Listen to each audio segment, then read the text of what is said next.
ಇಂದಿನ ಸಮರ್ಪಣಾ ಸಂಕಲ್ಪದ ಸಮಾರಂಭದಲ್ಲಿ ಆಗಮಿಸಿದಂತ ನಮ್ಮ ಅಚ್ಚುಮೆಚ್ಚಿನ ನಾಯಕರು ಹಾಗೂ ಪಾರ್ಲಿಮೆಂಟಿನ ವಿರೋಧ ಪಕ್ಷದ ನಾಯಕರಾದ ಶ್ರೀ ರಾಹುಲ್ ಗಾಂಧೀಜಿಯವರೇ, ಇಲ್ಲಿ ಉಪಸ್ಥಿತಿರ್ತಕ್ಕಂಥ ರಣಜಿತ್ ಸುರ್ಜೇವಾಲಾಜಿಯವರೇ, ನಮ್ಮ ಮುಖ್ಯಮಂತ್ರಿಗಳಾದ ಶ್ರೀ ಸಿದ್ದರಾಮಯ್ಯಜಿಯವರೇ, ಉಪಮುಖ್ಯಮಂತ್ರಿಗಳಾದ ಶ್ರೀ ಡಿ.ಕೆ. ಶಿವಕುಮಾರ್ ಅವರೇ, ಎಲ್ಲ ಮಂತ್ರಿಮಂಡಲದ ಸದಸ್ಯರೇ, ಶಾಸಕ ಮಿತ್ರರೇ, ಪಾರ್ಲಿಮೆಂಟ್ ಸದಸ್ಯರೇ ಹಾಗೂ ಪಕ್ಷದ ಅನೇಕ ಹಿರಿಯ ಕಾರ್ಯಕರ್ತರೇ ಮತ್ತು ಅಧಿಕಾರಿ ವರ್ಗದ ಮಿತ್ರರೇ, ಇಲ್ಲಿ ಆಗಮಿಸಿದಂಥ ಬಂಧುಗಳೇ, ತಾಯಿಂದರೇ, ರೈತ ಬಾಂಧವರೇ, ಯುವ ಮಿತ್ರರೇ ಹಾಗೂ ನಮ್ಮ ಮಾಧ್ಯಮದ ಬಂಧುಗಳೇ, ನಿಮ್ಮೆಲ್ಲರಿಗೆ ನನ್ನ ವಂದನೆಗಳು, ನಮಸ್ಕಾರಗಳು. ಯಾಕಂದ್ರೆ ಇಂಥ ಬೃಹತ್ ಸಭೆ 2 ವರ್ಷ ನಮ್ಮ ಸರ್ಕಾರ ಪೂರ್ತಿಯಾಗಿ ಕೆಲಸ ಮಾಡಿ ಯಾವ್ಯಾವ ಗ್ಯಾರಂಟಿಗಳನ್ನ ಕೊಡಬೇಕಾಗಿತ್ತು, ಏನು ವಾಗ್ದಾನವನ್ನ ನಾವು ಮಾಡಿದ್ದೇವೆ, ಆ ವಾಗ್ದಾನಗಳು ಎಲ್ಲನೂ ಕೂಡ ಪೂರೈಸಿ ನಿಮಗೆ ಕೊಡ್ತಕ್ಕಂತ ಸವಲತ್ತುಗಳನ್ನ ಈ 2 ವರ್ಷದಲ್ಲಿ ಕೊಟ್ಟಿದ್ದಾರೆ. ಇದು ಒಂದು ದೊಡ್ಡ ಸಾಧನೆ ನಮ್ಮ ಕರ್ನಾಟಕ ಸರ್ಕಾರದ್ದು ಅಂತ ಹೇಳಿ ನಾನು ಬಹಿರಂಗವಾಗಿ ಘೋಷಿಸುತ್ತೇನೆ. ಬಂಧುಗಳೇ, ಇದು ಅಷ್ಟು ಸುಲಭ ಅಲ್ಲ. ಒಂದು ಕಡೆ ಗ್ಯಾರಂಟಿಗಳು ಕೊಡ್ಬೇಕು, ಇನ್ನೊಂದು ಕಡೆ ರಾಜ್ಯವನ್ನ ಸುರಳಿತವಾಗಿ ನಡೆಸಿ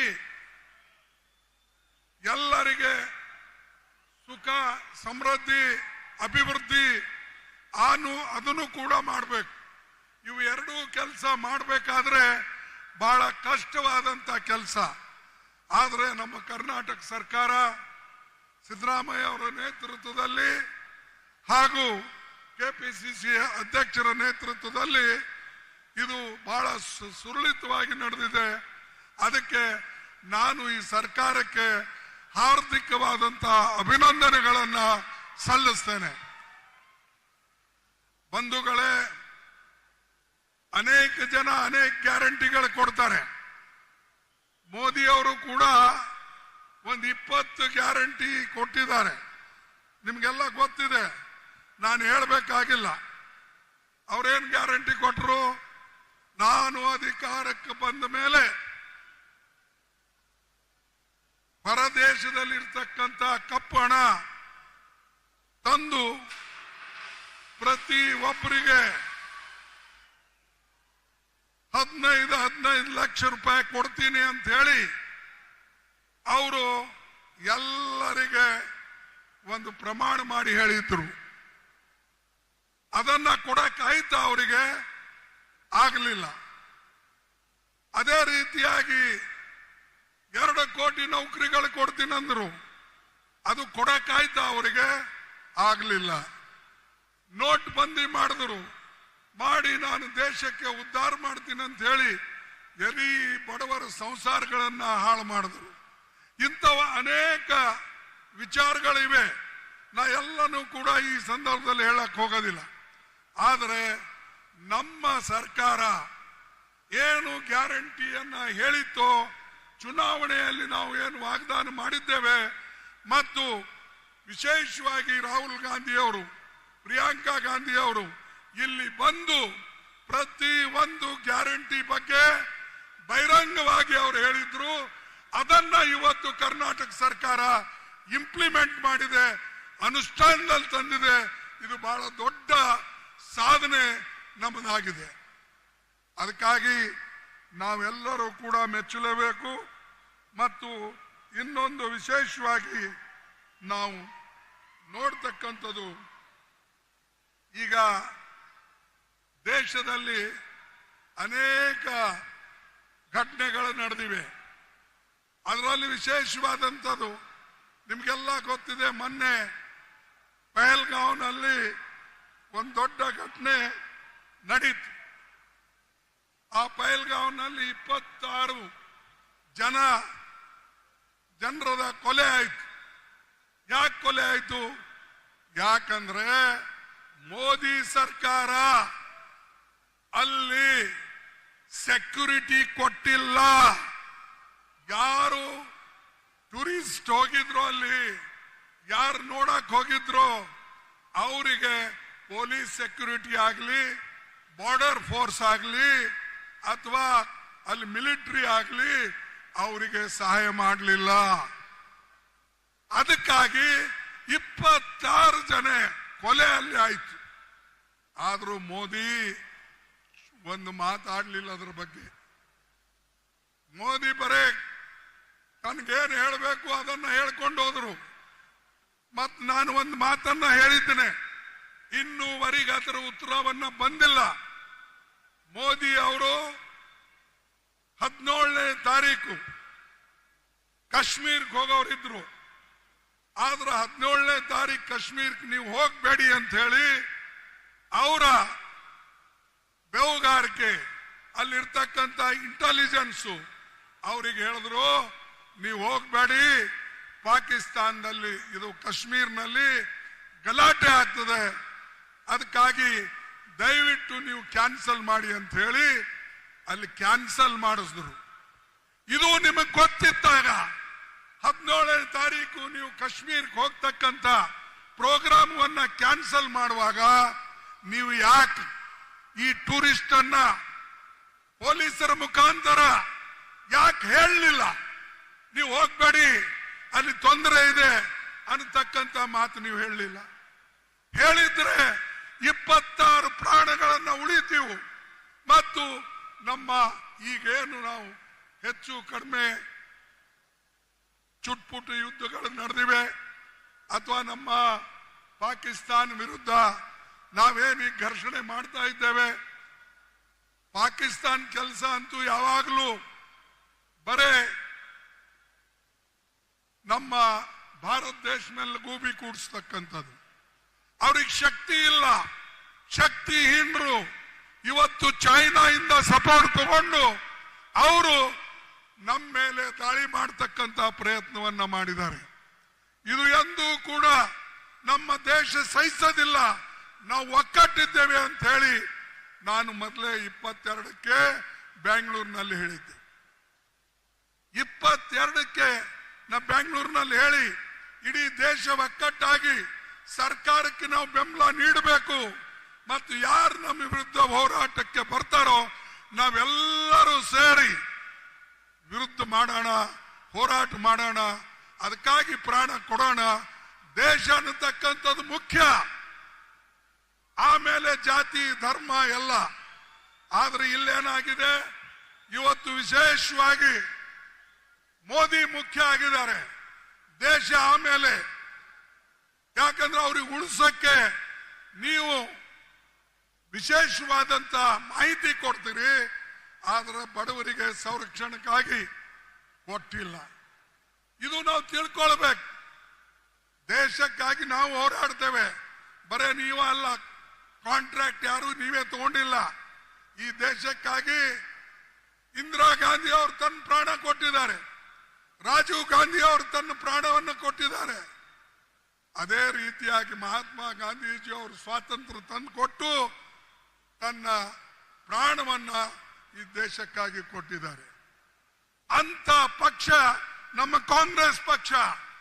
ಇಂಥ ಕಾಂಗ್ರೆಸ್ ಪಕ್ಷಕ್ಕೆ ನೀವು ಗೂಬಿ ಕೂಡಿಸ್ತಕ್ಕಂಥ ಪ್ರಯತ್ನ ಮಾಡ್ತೀರಿ, ನಮ್ಮ ಮೇಲೆ ಕೇಸ್ ಹಾಕ ಪ್ರಯತ್ನ ಮಾಡ್ತೀರಿ, ನಮಗೆ ಇಡಿ ಕೇಸ್ ಹಾಕ್ತೀರಿ. ನಮ್ಮ ಪೇಪರ್ ನ್ಯಾಷನಲ್ ಹೆರಾಲ್ಡ್ ಅಂತ ಪೇಪರ್ ಮೇಲೆ ಗೂಬಿ ಕೂಡಿಸಿ ಇವತ್ತು ನೀವು ಇಡಿ, ಸಿಬಿಐ ಇನ್ಕಮ್ ಟ್ಯಾಕ್ಸ್ ನೋಟಿಸ್ಗಳನ್ನು ಕೊಟ್ಟು ನಮ್ಮನ್ನ ಮೆತ್ತಗೆ ಮಾಡಬೇಕು ಅಂತ ಹೇಳಿ ನೀವು ಪ್ರಯತ್ನ ಮಾಡ್ತಾ ಇದ್ದೀರಿ. ಇದು ಎಂದೂ ಸಾಧ್ಯ ಇಲ್ಲ. ಕಾಂಗ್ರೆಸ್ ಪಾರ್ಟಿ ಎಂದೂ ಕೂಡ ಯಾರಿಗೂ ಮಳೆದಿಲ್ಲ, ಬಗ್ಗದಿಲ್ಲ ಅನ್ನತಕ್ಕಂಥ ಮಾತನ್ನ ನಿಮಗೆ ಸ್ಪಷ್ಟವಾಗಿ ಹೇಳ್ತೇನೆ. ನಮ್ಮ ದೇಶಕ್ಕಾಗಿ ನಾವೆಲ್ಲರೂ ಸರ್ವಸ್ವವನ್ನು ಕೊಟ್ಟಿದ್ದೇವೆ. ಆದರೆ ಇವತ್ತು ಇರ್ತಕ್ಕಂಥವ್ರು ದೇಶದ ಬಗ್ಗೆ ಅಂತೂ ಹೋರಾಟ ಮಾಡಿಲ್ಲ.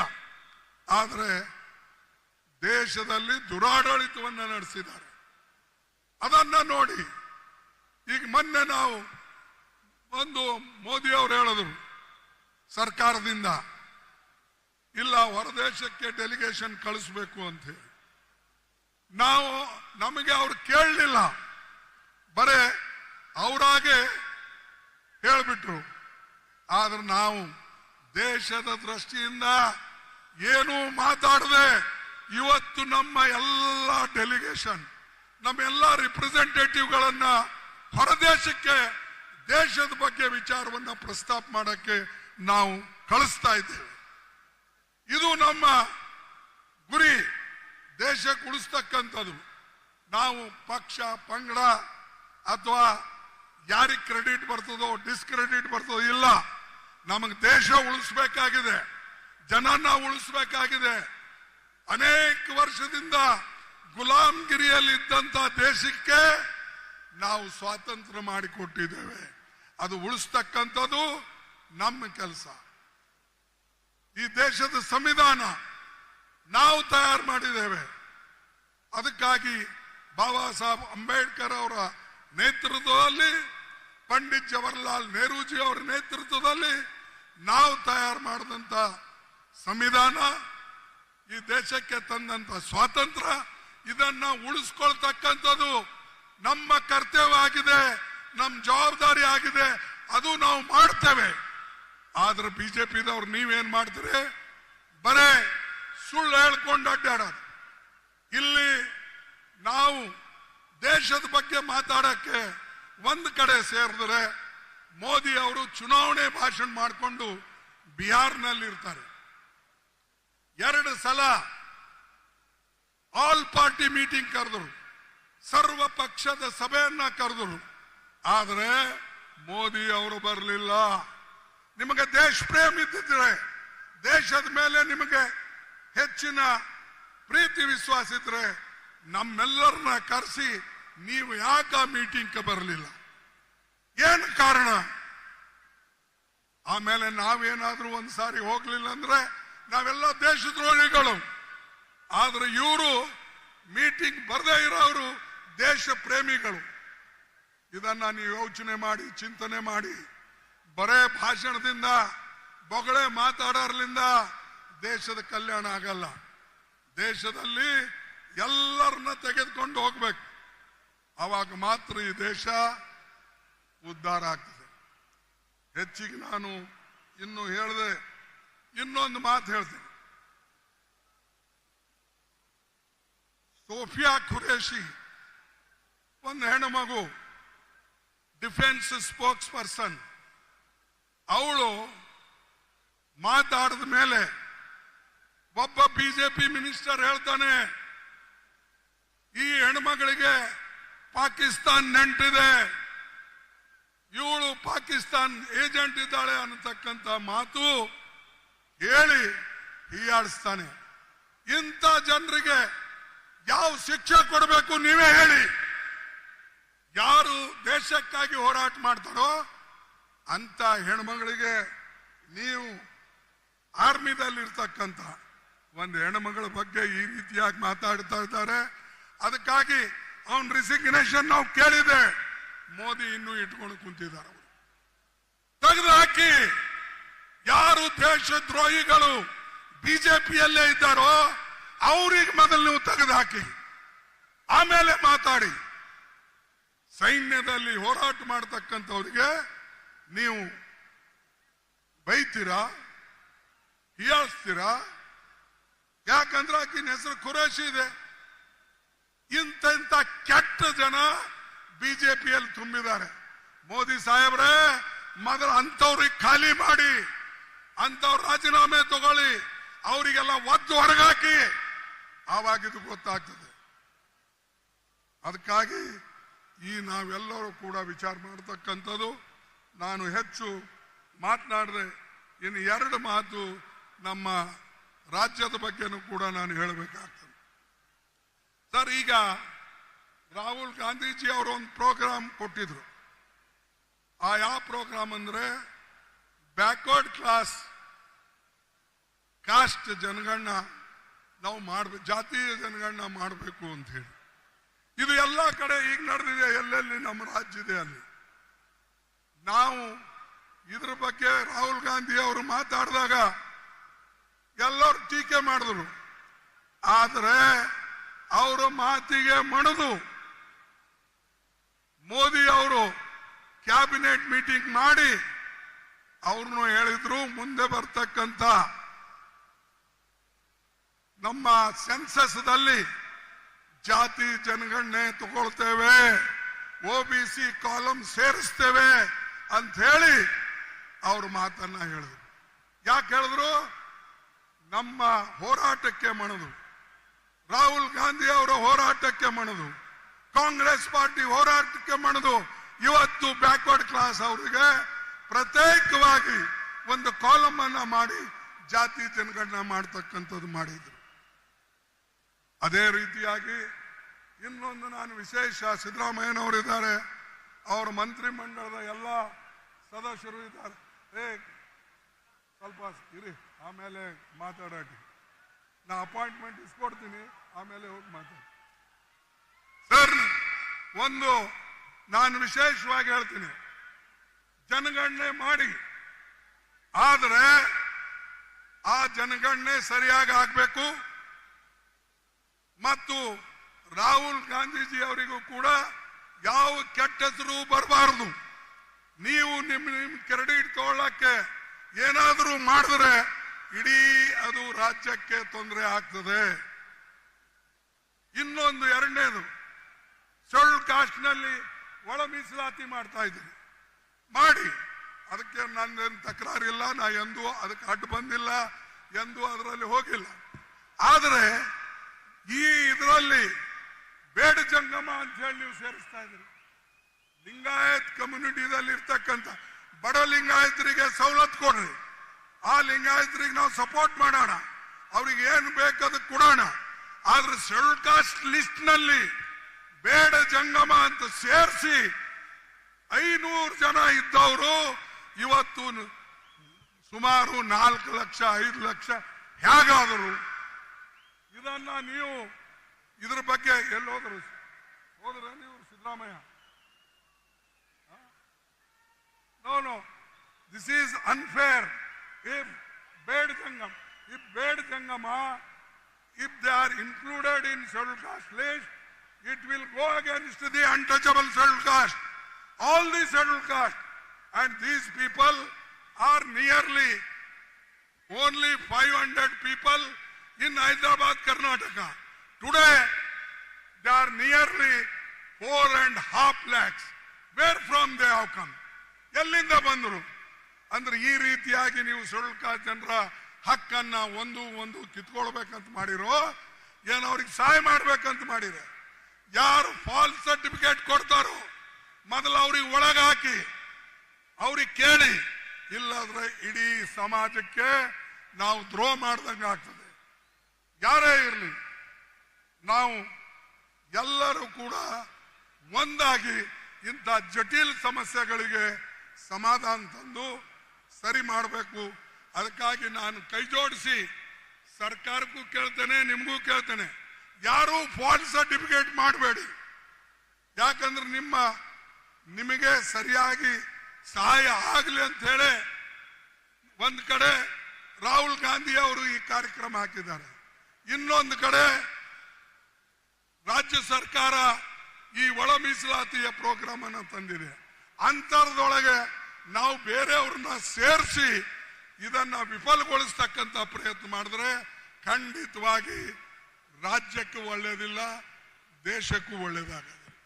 ಅದಕ್ಕಾಗಿ ಬಂಧುಗಳೇ, ನಾ ಇನ್ನು ಹೆಚ್ಚಿಗೆ ಹೇಳ್ತಾ ಇವತ್ತು ಹೆಚ್ಚಿಗೆ ಹೇಳಲಾರ್ದೆ ನನ್ನ ಮಾತನ್ನ ಇವತ್ತು ಮುಗಿಸ್ತೇನೆ. ಮತ್ತು ಕೊನೆಯದಾಗಿ ರಾಹುಲ್ ಗಾಂಧೀಜಿ ಅವರು ಬಂದು ಇಲ್ಲಿ ನಿಮ್ಮೆಲ್ಲರನ್ನ ಉದ್ದೇಶಿಸಿ ಮಾತಾಡಿದಕ್ಕಾಗಿ ನನ್ನೆಲ್ಲರ ನಮಸ್ಕಾರಗಳನ್ನು ಹೇಳಿ ಮಾತು ಮುಗಿಸ್ತೇನೆ. ಒಂದು ಸ್ಲೋಗನ್ ಅನ್ನ ಕೂಗ್ತೇನೆ, ಜೈ ಹಿಂದ್, ಜೈ ಹಿಂದ್. ಏನ್ ಮೂಕರಿದ್ದೀರಾ? ಯಾರಿದ್ರು ನೀವು? ಜೈ ಹಿಂದ್, ಜೈ ಹಿಂದ್, ಜೈ ಕಾಂಗ್ರೆಸ್, ಜೈ ಕಾಂಗ್ರೆಸ್. ನಿಮ್ಮೆಲ್ಲರಿಗೆ ವಂದನೆಗಳು. ನಾನು ಮಾತು ಮುಗಿಸ್ತೇನೆ. ಜೈ ಹಿಂದ್.